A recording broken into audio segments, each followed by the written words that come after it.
any person in any context, home, work, family. Ritual can be as small as a single deep breath and as big as the Olympic opening ceremonies.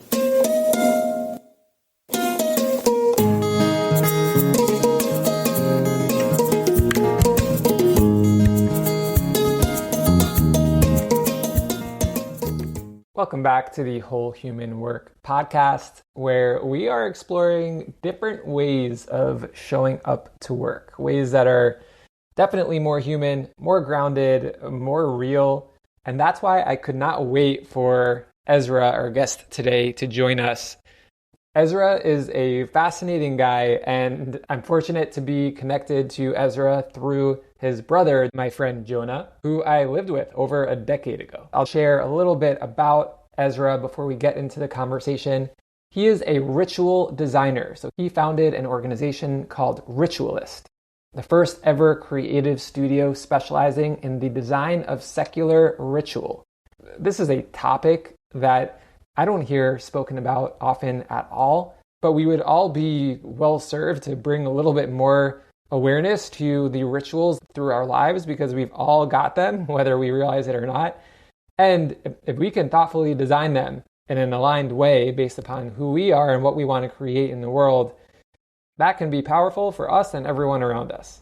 Ezra is also an artist. He is a host and facilitator, and also, interestingly, an officiant. I love this quote from his website from a wedding couple. Literally the best, most personal, funny, meaningful ceremony we've ever seen. So that should give you a sense about Ezra and what this conversation is getting into, which I believe will open up a new way for you to consider the way in which you have the ability to infuse every day of your life with meaning and to connect with what and who is most important to you. Just take a moment, connect with the breath for a minute here. I think it'll just help get into the body and support us in transitioning into the conversation. I'm going to close my eyes here. And I'm just going through my little ritual here of gratitude for us being in this conversation. I'm going back to totally the different lifetime that it was when Jonah and I connected, and how that leads us to being here right now. And I'm curious about not just your interest in rituals, but this stance, I'll call it, of intentionality, of being thoughtful about these continuous transitions that we move through, not just within life more generally, but also day to day and hour to hour. It's a pleasure to be here, and thanks so much for that great question. We just did a ritual, and I want to look at that, because it's such a great place to start, to actually do a ritual and see, well, how did that feel, and why did we do it, and actually why was it a ritual? I look at rituals in three components. They're intentional, symbolic, and special, elevated in some way. So, what was the intention of that ritual that we just did? What was the intention? To ground ourselves in this moment, to come back to presence. Yeah. I usually ask people, why, to get to that core of that is, why are you doing this? So to ground, to become present, to mark that transition, to let go potentially of some things that are like the to-do list that's on our mind that might actually keep us from being present.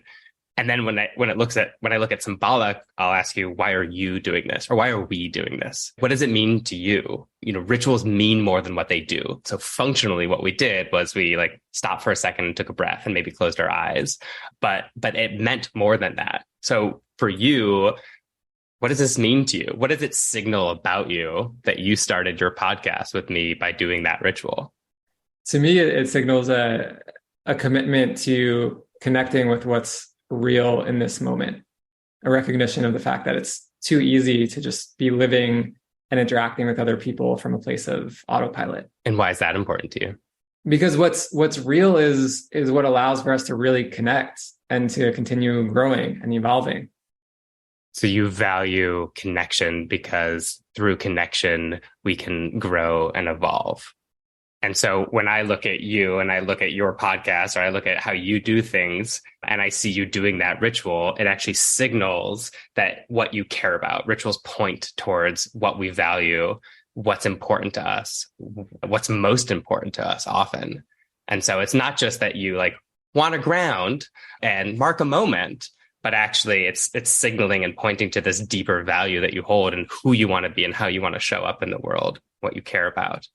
And then the final question is why are we doing this?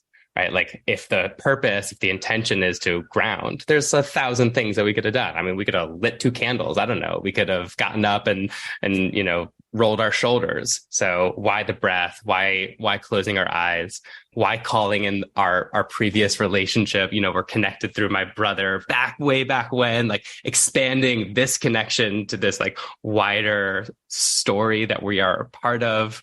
And that's the fun part about ritual design. Like that's where it gets interesting. And that's where each and every one of us, our creativity can shine, because there's so many ways that we can do that. And it's ultimately about differentiation, right? It's about making something special. So how do most podcasts start? I've been on a lot of them. You just like dive in and we start asking questions. But instead, you're differentiating from the norm. You're elevating it, especially you're marking something. You're marking this transition and holding it up by doing something different than what most people do. And I think that's really when, to circle back to your question, that's why ritual is so important to me. That's why I care about this work, because I think that we are on autopilot. And there are billions and billions of dollars being spent, and some of the smartest minds in the world who go to work every day and think about how to keep us distracted, disconnected, disassociated, in shame around our bodies, shame around our productivity, shame around our money and our finances, and disconnected from our emotions and our emotional experience. And ritual as a kind of friction that we can put into our lives to slow us down, to break out of the habitual and the automatic and that sort of like trance of sameness that I think most of us are feeling, that sameness, that disconnectedness, that dullness in our lives. And ritual can break that and actually bring us into truth, into reality, into our bodies, into the moment, into connection, into our values. And I know I'm like, we're starting really grand, and we'll probably get into the granular about like, what does this look like at a company? And there's so many layers to that. What does this look like at a culture, at an organization? But at its core, I think that's what this work is all about. Yes. Yeah. And what stands out to me, one of the things that stands out to me that you just expressed was the notion of slowing down. This is, in my experience, working with leaders and with teams within organizations, is one of the essential first steps that is the hardest for us to take, going back to those cultural characteristics, some of which you described, where our attention is pulled, intentionally pulled from us. And we learn that if we are to continue being okay in our society, we got to keep going. We got to keep it moving. So slowing down, as simple as it sounds, superficially, is actually very challenging for many of us. Yeah, absolutely. Absolutely. The sort of cult of productivity, which has ultimately said that just work more, work longer, remove any friction, make everything frictionless, and we will produce more. And there are times in which that's true, and there's times in which that is a terrible, myth that we've been sold. And there's really good science and really good data that's showing us that kind of speed can lead to all kinds of error and reduction in the quality of work, as well as, to point towards the title of this podcast, a evisceration of our core humanity and the burnout epidemic that we are experiencing right now. And we can extract, you can extract and squeeze every single thing that you can out of your employee in a year, and then they burn out and they leave. And there's costs associated with that than a more sustainable, human and humane way of relating to our work and relating to each other. And by the way, like I don't want to insinuate that like, our ritual took what? 10 seconds, 15 seconds. We're not necessarily talking about week-long holiday parties, although like, sure, like great, that can be a ritual too. I'm thinking about a colleague of mine at SY Partners, the agency, and their team has a ritual check-in at the beginning of their meetings where they just like hold up a number 1 through 5 on their hands of like how they're showing up to the meeting. And then they usually take about 10 seconds each, 15 seconds each to just like check in and say, this is where I'm at right now. The whole thing takes a couple minutes, and, it can be really hard when you're pressed for time, you're behind deadline, and they still do it. And I think that's how you know that it's actually a value that they hold, because they do it when it's hard. There's a lot of things that companies will throw at you when it's easy and when money's abundant, and they'll say all kinds of things about the values that they have. But you really know whether it's a value if they keep doing it when it's hard. So this team's value is like, we're humans. We're showing up in this meeting with like all kinds of stuff happening in our lives. And like, it's there. It's there. Whether we like it or not, it's there, and we're not going to take 30 minutes to process it and express it all, but we're going to at least acknowledge it and be able to show up for each other better. Because if I see that you're a 2 right now, rather than a 5, I might actually interact with you a little bit differently. I might be a little bit softer or kinder in my ask for you. And that matters because that builds all the things that we know is important. Psychological safety, trust, blah, blah, blah. That really does affect productivity. But it's hard in companies because slow down to speed up, or slow down to have deeper impact, slow down to get better quality is a tough thing to really like believe. It feels counterintuitive. And that's kind of the point. Exactly.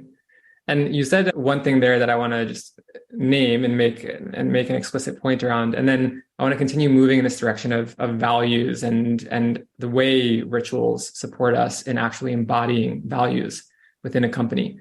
But first, one thing that is a common misconception when it comes to the type of work that you and I do in the world, which is bringing more awareness, more of this shift away from autopilot, is I don't want to work in a place where we're like therapizing everything and so in our process with each other. And that's not what we're suggesting, so much as just bringing a bit more of that thoughtfulness and consideration and humanity that we've learned to leave out of the picture. That is, it's just become normal to leave these very human ways of connecting and relating to each other out of work. And we're suggesting, well, let's bring that back in. Yeah, absolutely.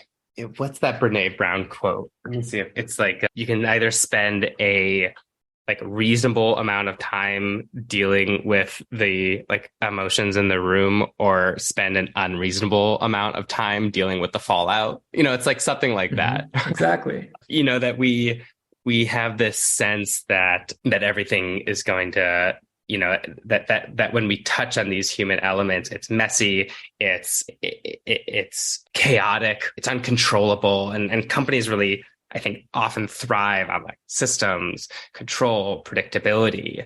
And humans are messy and we are unpredictable. And the idea of like bringing your whole self to work is a kind of funny, the language of that is kind of funny to me, because we are always our whole selves, no matter where we go. I think some places we feel more expressed in certain parts of ourselves. And so, but we are always our whole self. It is always there. It's just a question of whether or not it will be explicit. And because it's explicit, you can actually deal with it. Or is it just going to be in your shadow, in the space that is outside of your awareness, there affecting things, but never able to be dealt with? And that doesn't mean therapy. Your boss is not your therapist. That's for sure. And your HR, person is not your therapist either. but they are a fellow human, you know, and that I think is critical that we bring in that element. I'll also say, just for what it's worth, I love rituals, obviously, and really believe that it is a tool that is being left out of the conversation, which is a disservice because rituals have been used in every culture, in every part of the world through all of human history back to our earliest ancestors. So it's a really core evolutionary and even biological behavioral element of our species. And especially critical to culture, right? There isn't a healthy culture in the world that doesn't have rituals, and yet it's left out of the conversation. So yes, I believe that. And at the same time, it's not magic. It's not the only answer. There's, like if you're onboarding somebody and you want a ritual that connects them to their teammates, like great, do that. And also tell them what their computer password is and show them where the bathroom is. You have to do both, right? Ritual doesn't just solve everything. And habits, routines, and traditions are just as necessary for a well-functioning organization. I don't mean put friction everywhere, slow everything down. We need the automatic, the habits that just roll and just function. It's really about making sure that we're being intentional about which thing we're doing and why. And we're using the right tool for the thing that we want to create, or the intention or the impact that we want to have. If a ritual would be a terrible tool to use if you're trying to create a habit, which is just automatic. And habits are terrible tools if you're trying to create a ritual. Like habitually, how many of us start our meetings with 5 minutes of Zoom chit chat about nothing as we wait for some person to show up late? And then somebody at some point is like, okay, well, I guess we should get started. And then what do you know, the meeting runs 10 minutes over, and even worse when it's like 15 people in the meeting and only 2 people or 3 people are chit-chatting and everyone else is just listening on. Okay, so we're going through, it's just habit. We just do that because that's what we always do. And no one has ever decided or thought about or been intentional and say, like, what is our actual goal here? What's the impact that we want to have? And is this thing that we're doing actually serving us? And if not, what can we do differently? Yes, I like to think of myself as somebody who just questions everything, often to the point where it just gets annoying how much I question everything. But I acknowledge that when I'm working with my clients, for example, especially when I'm beginning work with a new client, that questioning things and interrupting those patterns, interrupting those habits, it comes with a perceived cost, whether that's consciously acknowledged or not. Meaning it can feel threatening at an embodied level, at a somatic level. It can feel dangerous to question and interrupt the way that we've been doing things within a culture, within a group.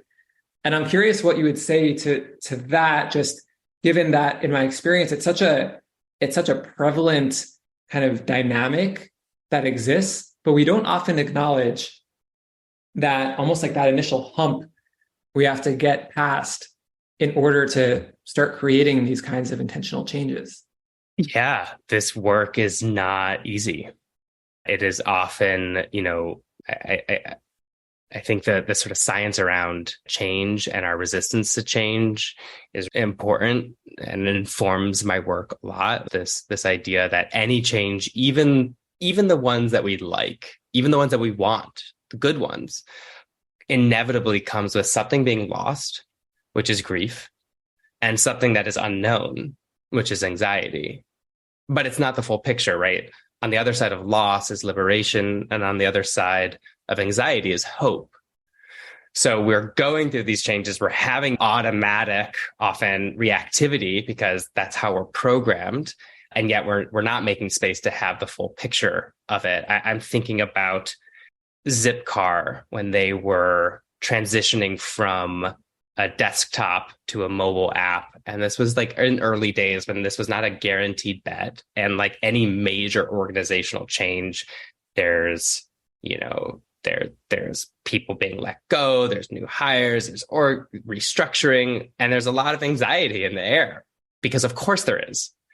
They had this ceremony where they like brought everyone into their main space, and they had a bunch of desktop computers, and they all got to take turns smashing the desktop computers to really signal this change in the company, to create a shared embodied experience of it.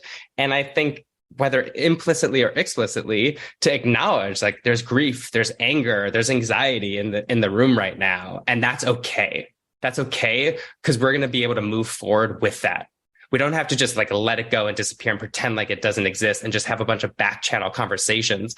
We can actually we can explicit, we can name it, we can bring it into the space. So yes, change you will always encounter resistance to change. And in a lot of ways, like one of my design principles is opportunities. So that resistance to change is just an opportunity. It just so speaks to what I believe is the heart of being able to move through change, which is allowing for all of it to be there. All that discomfort, all that uncertainty, the grief, the sadness, the anger, basically developing emotional literacy and a willingness to move through those kinds of spaces together, where we're going to see parts of each other and expressions that you don't typically see in your run-of-the-mill day-to-day at work.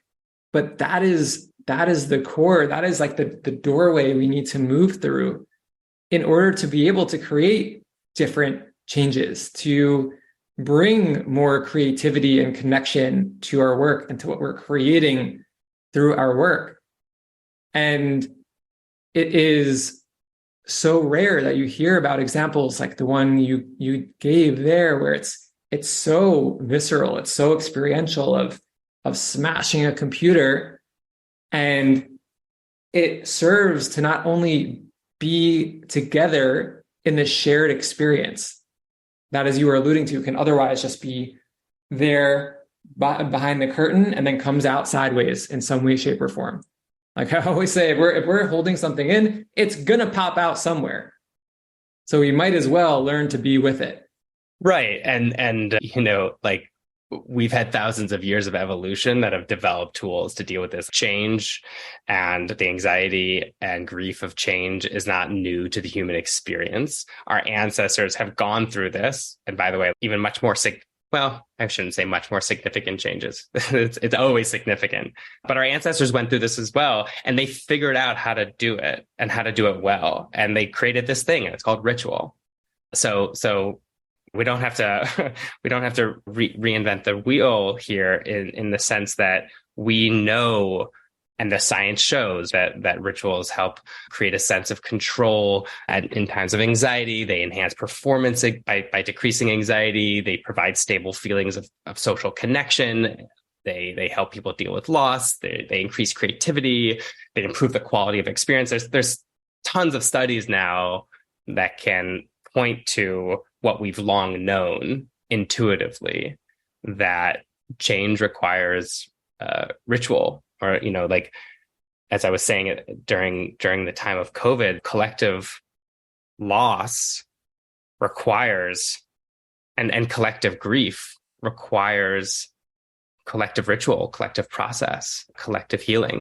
Collective loss requires collective healing, and we often don't have those tools available to us because we assume that ritual they're rigid, and they must be passed down for thousands of years to make it a ritual. But like, we are creating new rituals all the time. And sort of to your earlier question, another thing that I would say to people who are experiencing some resistance around change is to remind them what my colleague Casper ter Kuile says: every tradition started as an innovation, right?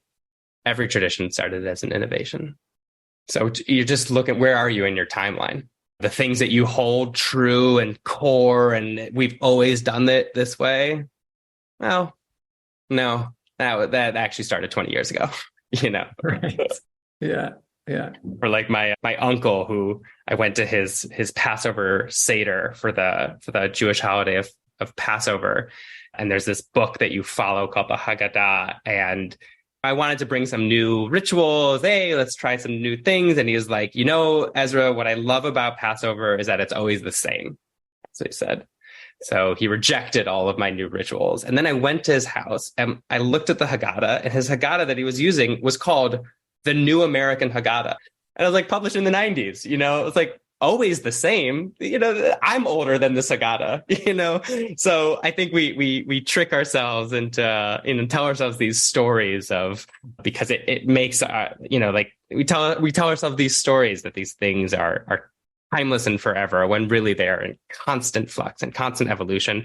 And the truth of the matter is the core identity of the world is impermanence. Nothing is permanent. And so it's actually a much more human and true experience to feel a little bit of that improv, that I think is where some of the best creativity comes from in this space.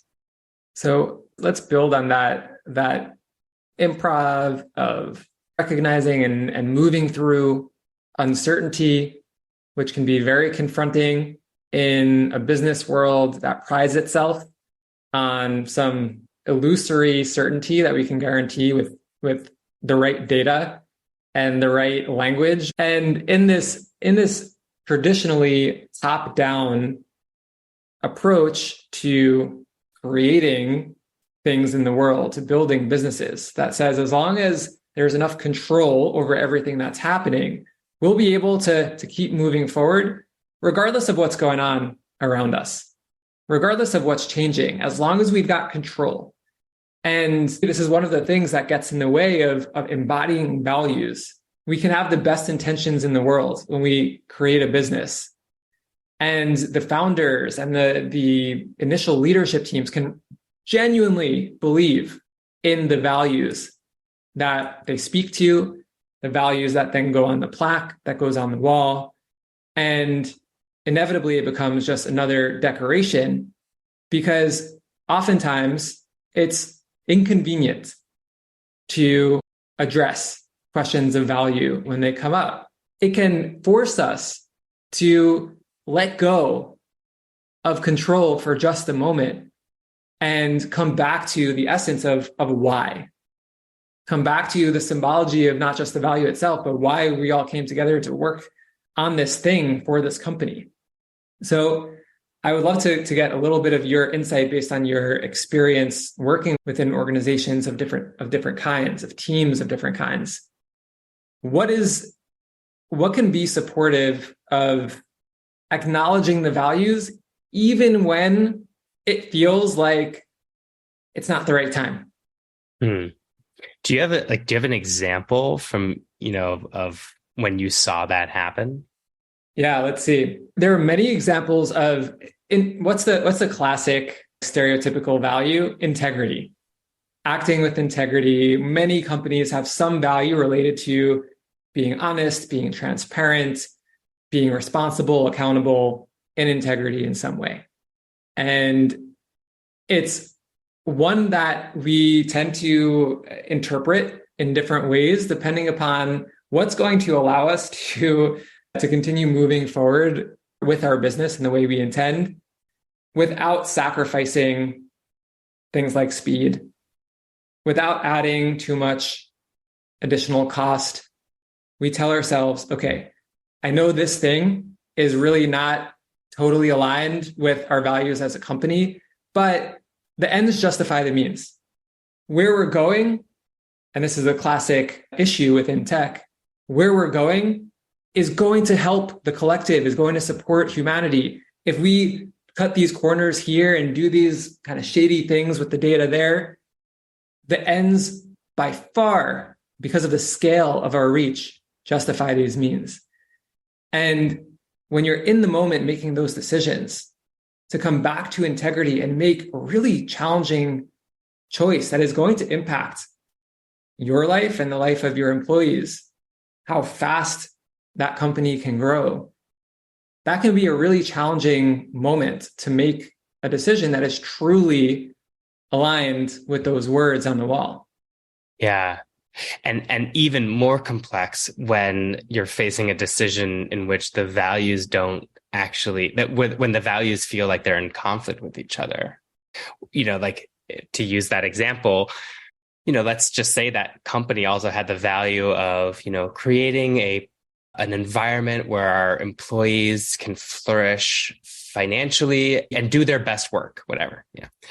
Okay, so we can make these choices that are out of alignment with integrity, cut some corners, blah, blah, but it'll create profit. And didn't we say that we're meant to help our employees flourish? And like, I can give them all a raise. And if we don't do this thing, well, I'm going to have to cut some people or reduce salaries. So then what do you do? It's tough. There's no easy, I don't have a magic response to this or an easy answer to this. I think that, I go back to what I said earlier. Some of the core things that I know about values is that you only know it's a value if you do it when it's difficult. That's how you really know it's a value. There's the value of, not committing adultery or whatever. If you lived in a cave and never saw anybody, it wouldn't be much of a value. Like, it is a value when it's put into practice, when you're out at the bar. If you're like, well, I know that this is the value, but I also have this value about finding happiness and joy in my life. So, well, it doesn't really look like such an important value anymore. And I think that we humans are very skilled at telling ourselves stories that delude us and keep us the hero of I think we're all heroes of our own stories. And I think companies are also almost always the hero of their own stories as well. So we're very skilled at that. And I think rituals help us by embodying these values, by creating shared experiences around them, by holding them up as important. Because when you spend time with something, it's one of the ways that we show that we value it. By creating practices that bring it into our lived experience, I think that we become much more skilled at identifying when we're out of alignment with it. It's similar to, you go on the meditation retreat, not so that you can stay in silence for the rest of your life, but so that when you go back into the motion and commotion of your everyday life, you can notice, you have that noticing of when I am not my best self. Because I got to experience my best self when I was on vacation and on a retreat and Bali, and everything's taken care of. And life is easy, there. It's so easy to be my best self there. So that when you're back into the difficulty of life, you've had a contact, you've met your best self, and you can see, you're better equipped to notice when you're out of alignment with that person. And the same is true with rituals. When we take that time to value them, to celebrate them, to experience them, so that we are better equipped in those moments when you're having that conversation in that meeting to say, you know what, this feels like we're out of integrity. And I know that integrity is important to us because we had Integrity Day, or because every time that I do X, I pass it through this filter, or because remember that story about our founder that we tell, all of our onboarding employees, that they had this difficult choice to make, and they chose to make this choice. They chose to make the more honest and truthful choice. And it hurt them in the short term, but in the long term, it paid off. Like, we tell that story every time we onboard a person. I think integrity is actually really important to us. And you only have that language when you've weaved it in and metabolized it into the life of the organization. There's something that's coming together from this conversation around living and breathing the values and the way ritual supports that, which is the way in which, when we're engaging in a ritual together that is intentionally designed to reflect a value, is we're taking this concept that exists in our own internal kind of interpretation and relationship with it. We're making this sense of collective holding of this value. It's almost like we're shifting the relationship from being one-to-one to now we're all in relationship with this value as we move through this ritual together. And it's more fresh within all of our collective awareness, as opposed to something that I've interacted with a couple of times and made my own interpretation and go on my way. Right. Yeah. There's a scientific study that has shown that, rituals help us remember events with greater detail and for a longer time period. So that's true. It sort of plants a flag in our memory because they're different, right? They're these noticeable events that differentiate from what I call the run-on sentence of our lives. Ritual is punctuation that helps us differentiate and exclamation points to question marks to even just tiny little commas when life seems and feels to just be running together. The evolutionary biologist and behavioral scientist, Dr. Isabella Burke's got this great line. She says, tell me what rituals you do and I'll tell you who you are.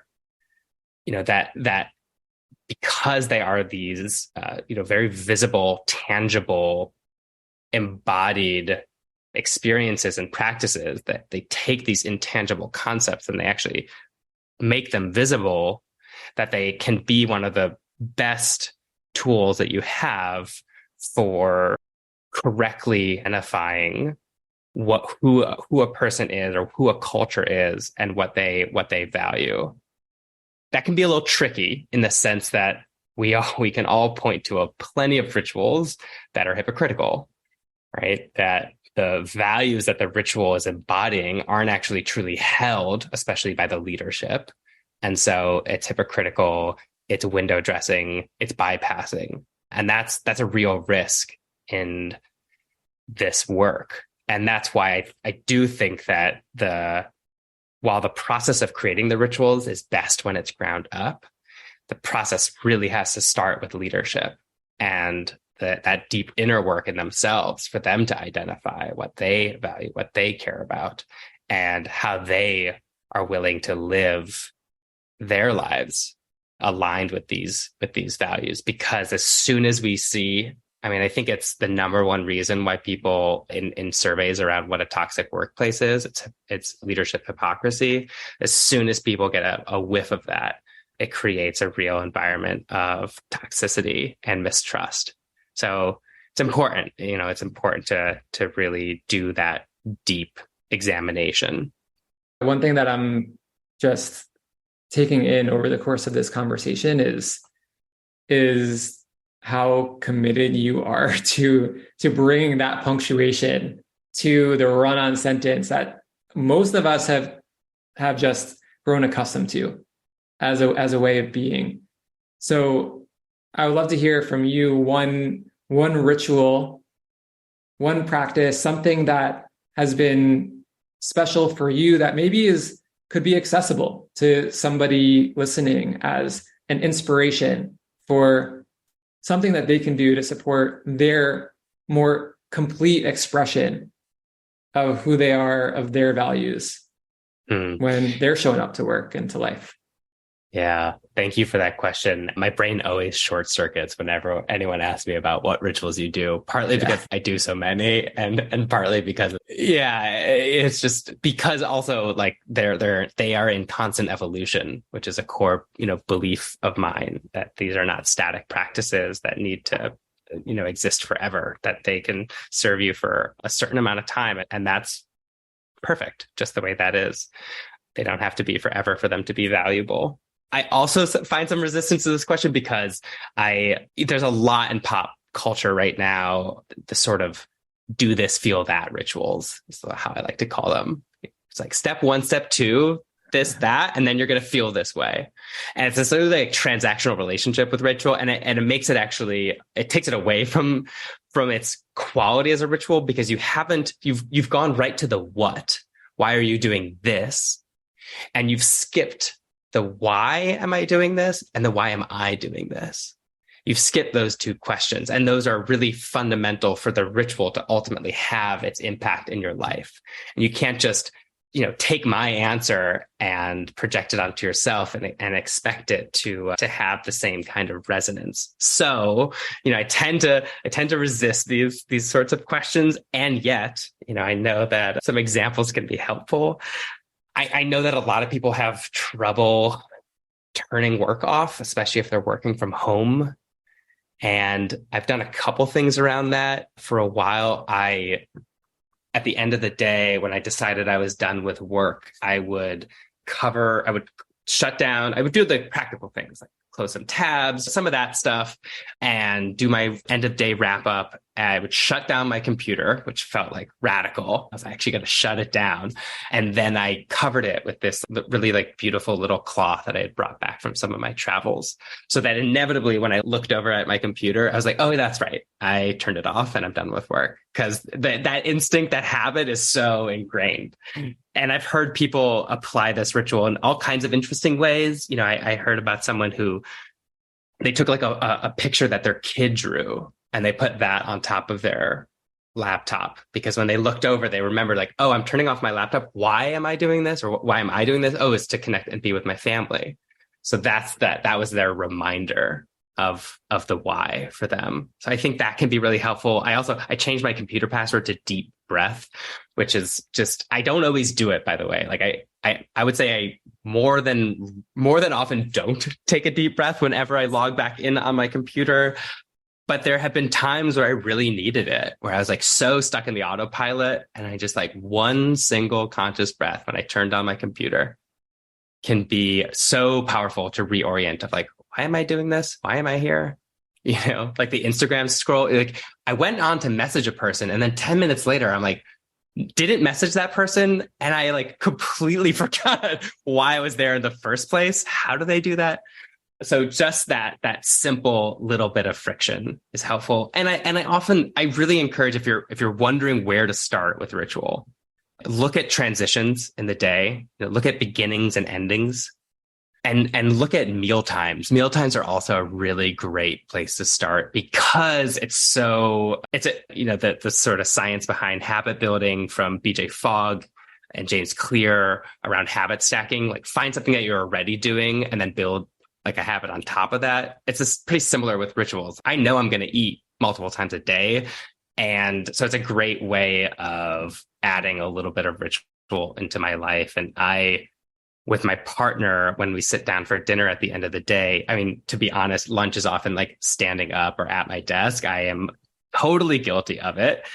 And dinner at the end of the day, when we eat together, we sit down, we cook, we sit down, and we close our eyes. We usually take about 3 deep breaths, but we take whatever time we need, and to find gratitude, to locate ourselves in the moment.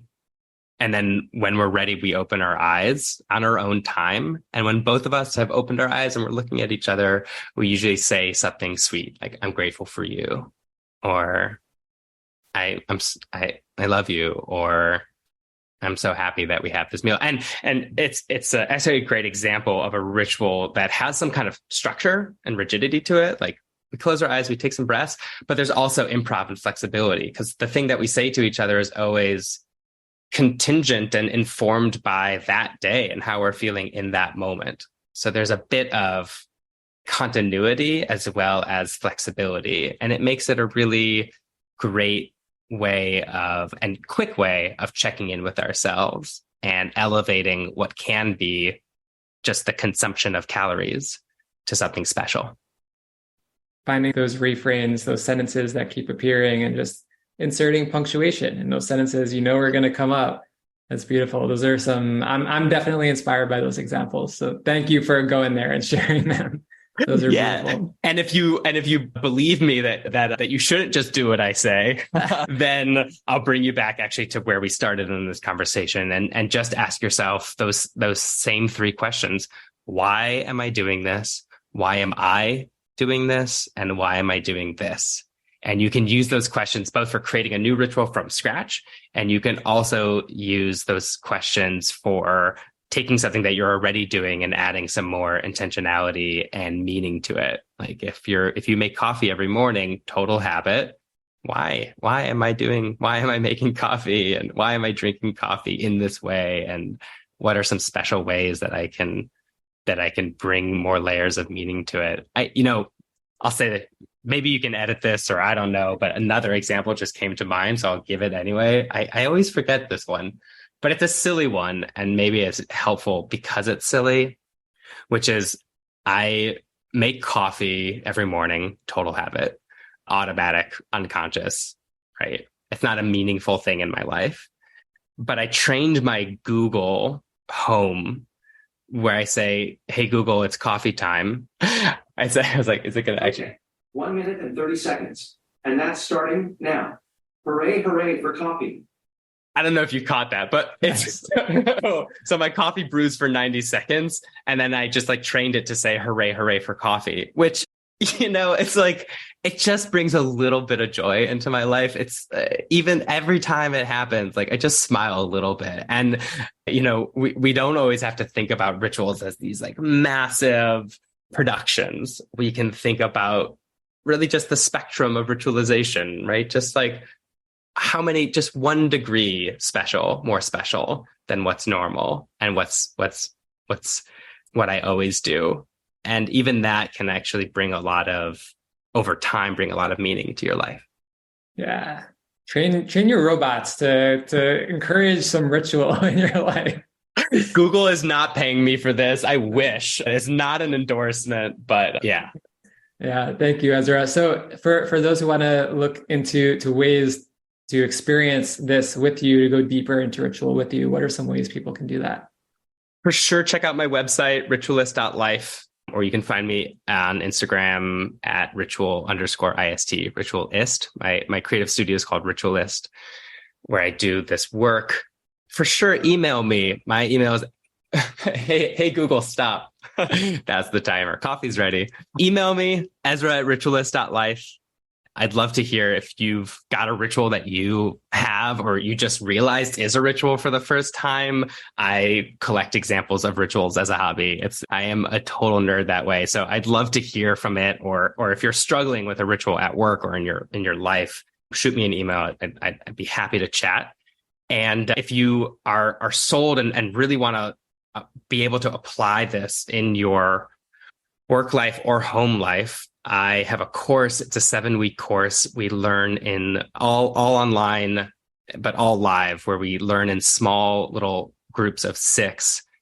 It's called the Ritual Lab. And we go in depth on the science of ritual, the art of ritual. And then we just spend a lot of time experimenting and practicing. So if there's like something that you're wanting to ritualize in your life, or, a team meeting that you're trying to improve, or a conference that's coming up that you want to make better, you can bring that to the group, and we'll workshop it, coach it, give some new ideas for it, and brainstorm it with you. So it's a great practice of this work.